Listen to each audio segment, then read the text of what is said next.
Bora falar agora se Rony pode virar jogador do Vasco. Especulação que tomou conta das redes sociais e causou enorme alvoroço entre torcedores vascaínos. De fato, o Vasco é mais um clube interessado no atacante que não deve ficar no Palmeiras. Ele nem sequer foi relacionado para a partida contra a Lusa, que terminou com vitória do Palmeiras por 2-0. Rony está de saída, mas as negociações mais quentes hoje são com o Fluminense, que mantém a proposta de 8 milhões de dólares, e com o Santos, que tenta encontrar um parceiro para fazer o pagamento desses 8 milhões de dólares. Sobre o Vasco, negócio dos mais complicados diante da precariedade nas finanças cruzmaltinas. Pagar 8 milhões de dólares para o Palmeiras já seria uma enorme façanha. Para piorar, Rony pede 1.300.000 reais por mês. E olha que ele já ganha 1.050.000 reais mensais. O Vasco hoje não tem capacidade para fazer um investimento desse tamanho. Há uma enorme briga, inclusive interna, em relação à renovação de contrato do Verratti, que pediu aos dirigentes vascaínos salários na casa de 1 milhão de reais por mês. Vasco que tenta, por exemplo, reduzir o salário do Payet para estender seu vínculo até dezembro desse ano. Torcedor vascaíno, se eu estivesse no seu lugar, não criaria muitas esperanças em relação ao Rony. Sobre o Verratti, a tendência é que a renovação aconteça, mas por cifras inferiores à pedida pelo atacante argentino. Bom, vamos começar em relação à renovação do Verratti. Gente, toda renovação de contrato, toda conversa de contratação também, ela não acaba num primeiro momento, num primeiro encontro. Isso é super normal. Tem algumas pessoas que estão pressionando de fora, achando que A, B, né, uma das partes envolvidas ou está supervalorizando ou a outra não está dando o devido valor. Gente, é uma negociação. Se coloca no lugar das partes e imagina a seguinte situação: você tem um produto e quer vender. Você vai supervalorizar esse produto. Você não vai aceitar uma proposta qualquer. Do outro lado, o comprador vai querer um valor mais baixo para desembolsar menos. Então a renovação do Verratti é exatamente isso. A parte que representa o Verratti, o seu empresário, claro que ela vai pedir um valor mais alto. Se ela chegar com uma proposta, ele hoje ganha 580 mil reais. Se a parte que representa o Verratti virar para o Vasco e falar assim, olha, queremos um aumento realmente, o Verratti quer ficar, mas entendemos que 800 mil reais é um bom valor, é um ótimo salário. E realmente é. O Vasco, que estaria disposto a pagar 800 mil, fala assim, não, está muito além do nosso orçamento. Ele vai saltar de 580 para 800, não dá.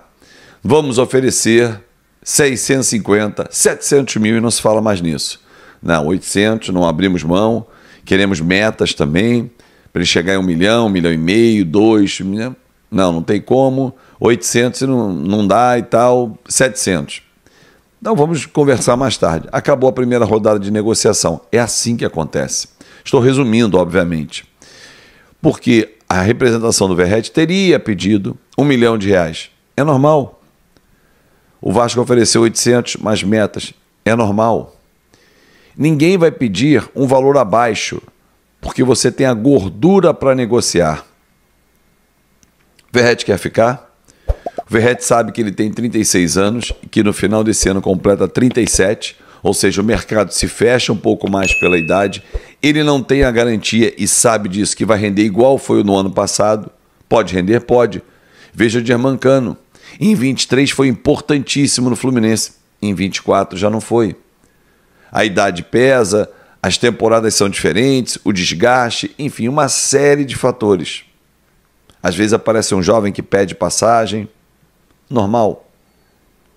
Então, torcedor, a mim não me preocupa se num primeiro encontro não houve o acerto. Simples assim. Um detalhezinho. O lateral direito Paulinho, ou Paulo Ricardo, como queiram, né? Porque tem o Paulinho Meia, foi convocado pelo técnico sub-20 da seleção, Ramon, e ele vai se juntar à delegação a partir de amanhã na Granja Comari para a preparação para o sul-americano da categoria lá na Venezuela. Então, a partir de amanhã ele já não pertence mais ao elenco, né? Ele vai ser emprestado, porque ele está convocado para a seleção, se junta ao Leandrinho e também ao Ryan. Jogadores que desfalcam o Vasco nesse início de ano, mas é por uma ótima causa. Todo jogador quer ser convocado para a seleção brasileira da sua categoria. base ou profissional. Parabéns ao moleque que foi destaque, né, na abertura do campeonato estadual, no empate com o Nova Iguaçu, inclusive fazendo o gol.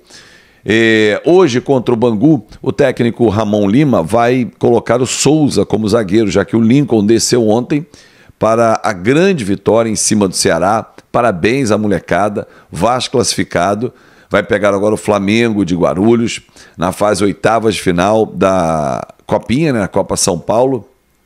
Jogo difícil, acompanhei daqui, muito pela questão do fuso, e estava fazendo na conta KTO ontem com o Rei, a questão, o desenrolar do jogo, né? O Vasco sai na frente, empata, 2-1, 2-2 e o 3-2 na reta final. Parabéns à molecada pela classificação. O Vasco que busca o segundo título dessa competição, primeiro e único, foi em 1992. Então o Lincoln desceu, foi jogar com a garotada, assim como o Maxwell Alegria, os dois não jogam contra o Bangu, eles ficam direto na Copinha e, se Deus quiser, até o dia 25 de janeiro, data da final da competição. Com isso, o Souza, que vinha treinando como zagueiro, vai jogar hoje ao lado do Luiz Gustavo. É uma chance para o Souza, porque no meio-campo eu não vejo, nesse atual cenário em que você tem Hugo Moura, tem Cocão, tem Jair, tem Tietê, o próprio Paulinho, tem Esforça, eu não vejo ele ganhando uma chance ali naquela parte onde ele jogou a carreira inteira e com muito brilhantismo. Talvez o Souza tenha visto na zaga uma brecha, né, uma oportunidade, começou a treinar, entendeu que poderia jogar, já o fez em outros clubes, principalmente na Turquia. Então o Souza hoje joga na zaga com o Luiz Gustavo.